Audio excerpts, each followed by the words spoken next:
Hey guys, and welcome to another episode of Cooking Amma. Today we will be making lovely creamy mashed potatoes. Okay, so for this we will need some lovely hot potatoes, some milk, some butter and a pinch of salt.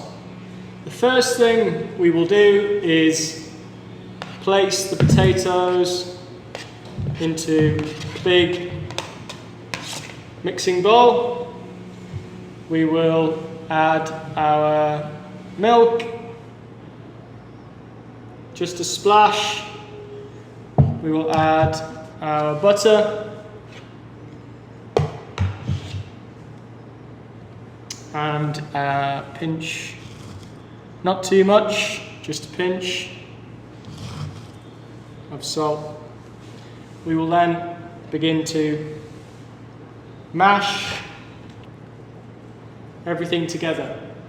Okay guys, so once we have combined our potatoes, milk, butter and salt, we should have a lovely creamy mixture, which is the world famous mashed potatoes. Thanks guys.